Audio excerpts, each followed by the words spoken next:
चलिए दोस्तों, आज सीखेंगे हम फर्राटा फैन को रिपेयर करना। यानी कि हमारे पास एक फर्राटा फैन है, उसको रिपेयर करना सीखेंगे और उसको जीरो से समझेंगे कि उसके अंदर क्या क्या दिक्कत आती है, और अगर कोई दिक्कत उसके अंदर आ रही है तो वो क्यों है, उसको कैसे पहचाने कि वो दिक्कत हमारे फैन के अंदर कहाँ पर है। तो इस सब के बारे में जीरो से समझेंगे और फैन को जैसे जैसे फैन को रिपेयर किया जाता है वैसे वैसे एक एक पॉइंट को हम बारीकी के साथ आपको बताते चलेंगे। बस वीडियो में लास्ट तक बने रहे। तो चलिए वीडियो को स्टार्ट करते हैं। दोस्तों, ये हमारे पास एक स्टैंड फैन है जो कि 5 पत्ती वाला फैन है, या इसके अंदर जो फैन में जो पत्ती है ओल्ड मॉडल की, यानी कि 3 पत्ती इसमें खिंची हुई है। इस तरह का फैन है, इसको रिपेयर करेंगे। मतलब कहने का है कि ये हमारा चलते चलते बंद हो गया, तो हमें पहले ये पता लगाना है कि ये बंद क्यों हुआ। फैन रिपेयरिंग, फैन को रिपेयर करने से पहले हमको चेक करना होता है कि इसके अंदर क्या कमी है। जब हम फैन रिपेयर करना सीखते हैं तो पहले तो हमको चेक करना आना चाहिए कि फैन के अंदर क्या कमी है। तो उसी को सबसे पहले इसके फाइंड आउट करेंगे कि इसके अंदर क्या कमी है। तो सबसे पहले अगर बात की जाए कि कस्टमर ने हमको बोला कि हमारा फैन जो है चल नहीं रहा, प्लग लगाते हैं तो हमारे फैन से ना तो कोई आवाज आ रही है और ना ही हमारा फैन घूम रहा है। तो इस स्थिति में सबसे पहले हमको चेक करना होता है कि दोस्तों, जिस हम 5 पिन सॉकेट में हम फैन को लगा रहे हैं उस 5 पिन सॉकेट में क्या सप्लाई आ रही है। अगर ऐसा हो रहा है कि उसके अंदर सप्लाई है तो हमारा जो फैन के अंदर ही कोई ना कोई कमी है। अगर वहां सप्लाई नहीं आ रही है तो एक बार अपने 5 पिन सॉकेट को भी देख लें, या फिर किसी दूसरे 5 पिन सॉकेट में लगा करके हम फैन को चला करके देख लें, ताकि हमको ये पता लग जाए कि हमारे फैन में कमी है या हमारे सॉकेट में कमी है। तो अगर हमारे फैन के अंदर कमी है तो हम किस प्रकार से उसको चेक करेंगे। तो चलिए, जैसे आप इस स्टैंड फैन को देख रहे हैं, इसके पीछे जो कवर है, इसी प्रकार से स्टैंड फैनों के सभी के पीछे ऐसा कवर होगा। कवर में 3 पेज आपको देखने को मिलेंगे, जिनको खोल करके आपको हटा देना है। जब आप इस पेज को खोल करके हटा दोगे तो हमारा जो कवर है वो खुल जाएगा। अब दोस्तों, कवर को हटाने के बाद हमको इसके अंदर जो इसका वायरिंग है वो देखने को मिलेगा, एक कैपेसिटर देखने को मिलेगा। तो जब हमारा जो फैन नहीं चला था 5 पिन सॉकेट में लगाने के बाद, तो एक बार हमको ये केबल भी चेक करना होता है फैन का। किसी भी इलेक्ट्रिकल पार्ट्स का, यानी कि कोई भी उपकरण है, अगर उसका कोई भी चेकिंग का प्रोसेस होता है तो उसमें हमें उसका 5 जो केबल है उसको भी चेक करना होता है। कहीं कहीं रहता है कि हमारा केबल ही खराब होता है और हमारा उपकरण नहीं चलता है, और हम पूरे उपकरणों को खोल दे और बारी बारी से चेक करने पर पता लगता है कि सारी चीज सही है, लास्ट में देखते हैं कि हमारा केबल ही खराब है। तो इस तरह से सबसे पहले अपने केबल को भी चेक कर ले। तो इसको चेक करने के लिए जहां हमारा जो केबल का दोनों वायर फेस न्यूट्रल के आ रहे हैं वहां से हम इसको हटा लेंगे। जो भी हमारा टेप लगा हुआ हो या कुछ भी, उसको हटाने के बाद इस तरह से दोनों वायरों को अलग कर लेंगे।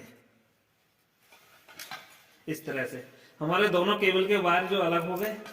अब हम इस केबल को लगा करके प्लग में, और यहाँ कोई बल्ब होगा हमारे पास, या किसी भी सीरीज की सहायता से या कोई कंटिन्यूटी टेस्टर की सहायता से हम केबल को चेक कर लेंगे दोनों वायरों में करंट आ रहा है या नहीं। अगर ये केबल हमारा सही है तो कोई दिक्कत ही नहीं है, और अगर केबल फॉल्टी है तो दूसरा केबल लगा करके हमारे जो भी कमी है वो सॉल्व हो जाएगी।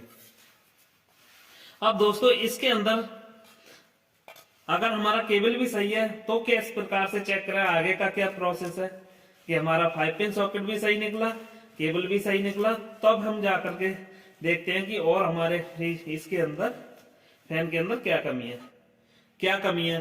तो सबसे पहले हम इसको सब वायरिंग को अलग कर लेंगे। अलग करने के बाद हमारे इस कवर के पीछे एक रेगुलेटर लगा हुआ होता है। किसी फैन को डायरेक्ट भी कर देते हैं कोई टेक्नीशियन। अगर वो डायरेक्ट है तो उसको अलग तरीके से चेक करेंगे, क्योंकि उसमें तो वो है ही नहीं। अगर इसमें ये लगा हुआ है तो एक बार इसको भी चेक करके देख लें, ताकि ये पता लग जाए कि ये सही है या खराब है। कभी कभी रहता है कि हमारा फैन रेगुलेटर भी जल जाता है। तो इसको चेक करने के लिए भी सीधा प्रोसेस होता है। जितने भी इसमें पॉइंट देखने को आपको मिले, यानी किसी में 3 हो सकते हैं, किसी में 4 भी हो सकते हैं। तो एक उसमें पॉइंट होगा हमारा, यानी कि मेन पॉइंट होगा जिसमें हम सप्लाई को इन कराते हैं, और घुमा घुमा करके उन बचे हुए पॉइंटों पर सप्लाई को चेक कर लेंगे। अगर ऐसा हो रहा है सप्लाई आ रही है तो हमारा रेगुलेटर सही है, अगर सप्लाई नहीं आ रही है तो हमारा रेगुलेटर खराब माना जाता है। तो रेगुलेटर चेक करने की मैं एक अलग से आपको वीडियो बना दूंगा कि किस प्रकार से फैन रेगुलेटर को चेक किया जाता है। अब बात करते हैं दोस्तों जो फैन से हमारे जो वायर निकले हुए हैं, जो वायरिंग आई हुई है उसके बारे में। तो जो फैन से हमारी जो वायरिंग आती है वो जिसके जो कनेक्शन आप देख पाएंगे इस प्रकार से आपने खोला होगा किसी भी प्रकार से। अब इनको खोल करके किस प्रकार से हम वाइंडिंग को चेक करें कि हमारे फैन की वाइंडिंग सही है या खराब है। तो हमको जो वाइंडिंग जो हुई है उसको खोल लेना है इस प्रकार से, और हमारे फैन के अंदर 4 वायर आपको दिख रहे होंगे जो कि हमारी 2 वाइंडिंग होती है फैन के अंदर, एक स्टार्टिंग वाइंडिंग और एक रनिंग वाइंडिंग। ये 2 वायर हमारी रनिंग वाइंडिंग के हैं और 2 वायर हमारी स्टार्टिंग वाइंडिंग के हैं। अब आप कह रहे होंगे इसको कैसे पहचाने कि कौन से रनिंग वाइंडिंग के हैं और कौन से स्टार्टिंग वाइंडिंग के। तो इस चीज को हम मल्टीमीटर की सहायता से पहचान सकते हैं। जिस मीटर में डिस्प्ले होता है उसकी सहायता से हम इसको पहचान सकते हैं कि इसमें कौन सी रनिंग वाइंडिंग है और कौन सी इसमें स्टार्टिंग वाइंडिंग है दोस्तों। तो अब जैसे हमारा फैन नहीं चल रहा तो इस वाइंडिंग को चेक करना होता है कि हमारी जो वाइंडिंग है अंदर ये कहीं से शॉर्ट तो नहीं है, इसके अंदर कोई तार तो नहीं जल के खत्म हो गया जिससे हमारी जो सप्लाई है वो पास नहीं हो पा रही है, क्या प्रॉब्लम है। तो उसको चेक करने के लिए हमें मल्टीमीटर की आवश्यकता होगी या सीरीज की आवश्यकता होगी, या आप कंटिन्यूटी टेस्टर से भी इसको चेक कर सकते हैं। तो आज मैं आपको दिखाऊंगा कि मल्टीमीटर से कैसे चेक किया जाता है। तो ये क्लैम्प मीटर है हमारा, इस क्लैम्प मीटर को हम कंटिन्यूटी टेस्टर पे पॉइंट पे सेट कर लेंगे ताकि हमको आसानी से पता लग जाए कि हमारा जो फैन है उसमें क्या दिक्कत है दोस्तों।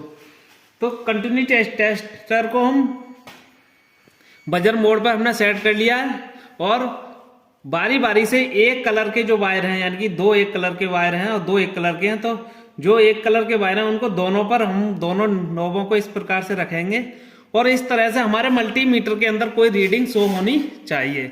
दोस्तों हमारे मल्टीमीटर के अंदर बीप की आवाज नहीं आनी चाहिए, जिससे कि हमारी अगर बीप की आवाज आई तो हमारी मोटर का जो रेजिस्टेंस है वो बहुत कम हो गया, या तो मोटर जल चुकी है या उसके अंदर जो वायर का इंसुलेशन है वो खराब हो गया है, जिससे हमारा जो बीप की आवाज आ रही है वो प्रॉब्लम होती है। उसी प्रकार से हम दूसरी बाइंडिंग के जो दोनों वायरों पर रखेंगे और उसमें भी हमको कोई रीडिंग मल्टीमीटर में शो होनी चाहिए, जिससे कि हमारी वाइंडिंग का पता लगाया जा सके कि ये सही है। दोस्तों अगर किसी भी कारण से अगर हमारे मल्टीमीटर में ना ही कोई रीडिंग आती है और ना ही कोई बीप की आवाज आती है तो हम उस वाइंडिंग को खराब मानते हैं, क्योंकि उसके अंदर या तो कोई वायर जल गया होगा या टूट गया होगा या किसी चूहे ने काट दिया होगा। इस तरह की कोई भी दिक्कत आ सकती है। उस कारण से हमारे मल्टीमीटर में ना तो बीप की आवाज आएगी और ना ही कोई रीडिंग शो होगी।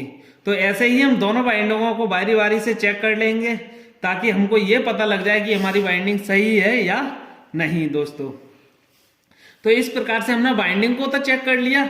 अब देखेंगे कि हमारी वाइंडिंग कोई पंखे की बॉडी से तो कोई यानी कि शॉर्ट नहीं होगी, यानी कि हमका बॉडी शॉर्ट भी एक बार देख लेना होता है। तो एक नॉब को हम वाइंडिंग पर रखेंगे और एक हमको पंखा की बॉडी पर कहीं भी इसको घिस देना है जहां हमारा जंग ना हो और देख लेना है जगह जगह। इस स्थिति में हमारे मल्टीमीटर के अंदर ना तो बीप की आवाज आनी चाहिए और ना ही मल्टीमीटर के अंदर कोई रीडिंग शो होनी चाहिए। अगर ऐसा हो रहा है तो हमारी जो वाइंडिंग है वो बिल्कुल सही है। उसी प्रकार से हम दूसरी वाइंडिंग को भी चेक कर लेंगे कि हमारा बॉडी अर्थ तो नहीं हुआ। इस प्रकार से मल्टीमीटर के अंदर ना ही कोई रीडिंग शो होनी चाहिए और ना ही बीप की आवाज आनी चाहिए। इस प्रकार से अगर ऐसा हो रहा है तो हमारी जो अंदर की जो वाइंडिंग है वो बिल्कुल सही है, हमारे फैन के अंदर कोई भी परेशानी नहीं है। दोस्तों ये तो था दोस्तों इन वाइंडिंगों को चेक करने का प्रोसेस का, इनको किस प्रकार से चेक किया जाता है। अब बात आती है कि यहां तक तो हमारा बिल्कुल सही था मामला, फिर हमारा फैन क्यों नहीं चल रहा। तो इस स्थिति में अगर आपकी फैन की वाइंडिंग की स्थिति है जैसे मैंने आपको बताया भी और उसी प्रकार से सारी वाइंडिंग हमको सही प्राप्त हुई, तो एक बार अपने कैपेसिटर को भी और चेक करके देख लें। इसको चेक करने का एक प्रोसेस होता है कि इसको डायरेक्ट हम सीरीज सप्लाई में या डायरेक्ट एसी 220 वोल्ट पर दोनों वायरों को इस प्रकार से लगा करके और आपस में टच करा देते हैं इसको। तो इसमें से बहुत तगड़ा सा एक साउंड निकलता है। अगर साउंड निकलता है तो ये हमारा कैपेसिटर सही होता है। मैं आपको इसको चेक करके दिखाता हूँ कि इसको कैसे चेक करते हैं। चेक करने के लिए हमको इसमें से निकालना होगा इसको, और निकालने के बाद इसको किसी भी 5 पिन सॉकेट में डायरेक्ट ही इसको इस प्रकार से लगा लेंगे और इसको ऐसे शॉर्ट करा करके देख लेंगे एक बार। इस तरह से अगर इसमें से साउंड सुनाई दे तो हमारा जो कैपेसिटर है वो बिल्कुल सही है। अगर ऐसा नहीं हो रहा है, इसमें से कोई भी साउंड हमारा नहीं आ रहा है, तो ये कैपेसिटर भी हमारा खराब होगा। तो इसको चेक करने का बहुत आसान सब प्रोसेस होता है कैपेसिटर को, क्योंकि इसमें से जो साउंड आने की जो आवाज होती है उससे ही हम पता लगा लेते हैं कि हमारा जो कैपेसिटर सही है या खराब है। वैसे तो इसका चेक करने का भी एक मीटर आता है, अगर वो आपके पास नहीं है तब भी कोई दिक्कत नहीं है, ऐसे भी चेक कर सकते हो आप, या फिर नया कैपेसिटर लगा करके भी चेक कर सकते हो। अगर नया लगाने के बाद हमारे फैन की स्पीड सही आ रही है तो हमारा पुराना कैपेसिटर खराब है, या हम पहले नहीं चल रहा था और नया लगाने के बाद चल जाए तो पुराना कैपेसिटर हमारा खराब है, ये भी अनुमान लगा लेते हैं। तो दोस्तों अब बात आती है कि इसके कनेक्शन हमने खोल दिया, अब इसके कनेक्शन किस प्रकार से किए जाएं। यहाँ तक अगर सारा चीज़ें हमारी सही हैं तो हमारा फैन बिल्कुल सही से चलना चाहिए। हमें इसके दोबारा से कनेक्शन करेंगे और कनेक्शन करने के बाद इसको चला करके देखते हैं। तो दोस्तों मैंने बताया था आपको कि इसके अंदर एक रनिंग है वाइंडिंग है और एक स्टार्टिंग वाइंडिंग है। तो अब हमने कनेक्शन तो इसका खोल दिया और ना ही हमको पता है कि कौन से हमारे रनिंग वाइंडिंग के वायर हैं और कौन से हमारे स्टार्टिंग वाइंडिंग के वायर हैं। तो इनको कैसे पहचानें, तो उसके लिए भी हम मल्टीमीटर की सहायता से जान सकते हैं। तो दोस्तों मैं आपको बताऊं, ये दो अलग अलग कलर के वायर हैं, दोनों ही अलग अलग कलर के वायरों को चेक करेंगे। जिस कलर यानी कि जिस कलर के वायर को हम चेक करेंगे उसकी हम रीडिंग को ध्यान रखेंगे और फिर दूसरे कलर की वायर की रीडिंग चेक करेंगे। दोस्तों जिन दो वायरों में रीडिंग अधिक आए वो वायर होंगे हमारे स्टार्टिंग के, और जिन दो वायरों में रीडिंग कम आए वो वायर होंगे हमारे यानी कि रनिंग के। तो चलिए मैं आपको चेक करके दिखाता हूं दोस्तों। तो सबसे पहले हमने इसको ब्लैक वाले वायर को चेक किया।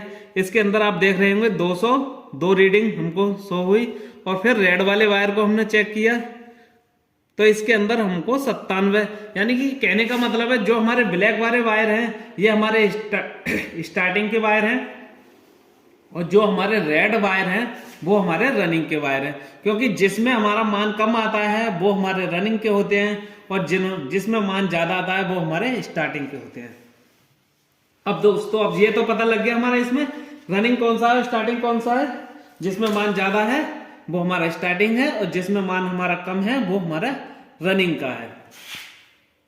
अब दोस्तों इनमें से अब दोस्तों हमको इनका कनेक्शन करना है। तो इनका कनेक्शन करने के लिए हमें एक वायर रनिंग का ले लेना है और एक वायर हमको स्टार्टिंग का लेना है। इनको तो हम दोनों को एक जगह मिला देंगे इस प्रकार से, ठीक इस प्रकार से मिला दिया। अब दोस्तों जो कंपनियों के में आपको 3 वायर जो देखने को मिलते हैं वो यही आप समझ सकते हैं इस बात को कि जो हमने स्टार्टिंग और एक स्टार्टिंग का एक वायर रनिंग को का लेकर के यहाँ मिला दिया, ये हमारा हो गया कॉमन। ठीक यही काम को कंपनियां मोटर के अंदर ही मिला देती हैं, एक वायर स्टार्टिंग का और रनिंग का, जिससे कि हमारा जो कॉमन होता है वो एक ही वायर बाहर आता है। ठीक इस प्रकार से कंपनियां जो होती हैं वो मोटर को रिवाइंडिंग करते वक्त अंदर ही मिला देती है और हम लोग इसको बाहर आकर के मिलाते हैं। इस वजह से हमारे 4 तार होते हैं और उनके 3 तार होते हैं। अब हमारे भी एक तरह से देखे जाए तो ये दोनों को मिला करके ये एक हो गया, और एक हमारा स्टार्टिंग का और एक रनिंग का, इनको मिलाए तो हमारे भी 3 ही बार हमको मिलते हैं देखने को। अब ये 2 बचे वायर हैं हमारे, एक स्टार्टिंग का एक रनिंग का, इनको हम कैपेसिटर पर लगा देंगे। कैपेसिटर के किसी भी वायर पर कोई सा भी वायर लगा सकते हो, कोई भी दिक्कत नहीं है। कैपेसिटर के कोई भी वायर में आपस में चेंजिंग होने पर कोई भी दिक्कत नहीं आएगी। ठीक दोस्तों अब हमने कनेक्शन तो इसका कर दिया दोस्तों। अब बात आती है कि अब हम इसमें सप्लाई कौन कौन से पॉइंटों पे दें। तो दोस्तों एक तो जो हमने कॉमन बनाया था एक सप्लाई, एक तो यहाँ पर हमको न्यूट्रल का वायर यहाँ लगाना है और एक फेस का वायर यहाँ लगाना है, यानी कि 2 होते हैं हमारे पास न्यूट्रल और फेस। तो न्यूट्रल को यहाँ लगाना है और फेज को यहाँ लगाना है। आपस में आप चेंज हो जाए तब भी कोई भी दिक्कत नहीं है। एक वायर को हम लाइट के को यहाँ लगाएंगे और एक यहाँ लगाएंगे अगर हमारा फैन स्टार्ट होना चाहिए। तो इस तरह से मैं आपको इसको दिखाता हूँ।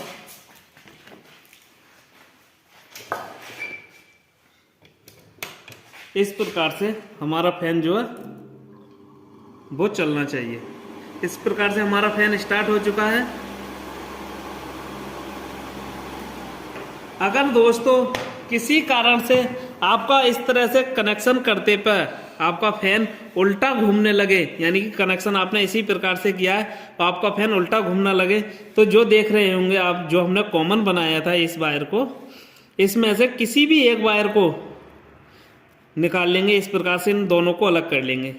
ठीक, अलग करने के बाद चाहे तो आप ब्लैक को ब्लैक से बदल दें, यानी कि ये वाला ब्लैक इस वाले ब्लैक पर यहाँ लगा दें और इसको निकाल करके यहाँ लगा दें, या फिर आप रेड को बदल लें, यानी कि इस रेड को हम इस यहाँ लगा सकते हैं और ये पहले से लगा हुआ है इसको निकाल करके हम इस कॉमन के साथ जॉइंट कर देंगे। यानी कि इन दोनों में से कोई भी वायर को हम एक्सचेंज कर लेंगे तो हमारा जो फैन है वो एकदम हमारा जो रनिंग वाइंडिंग है उस पर ही चलेगा।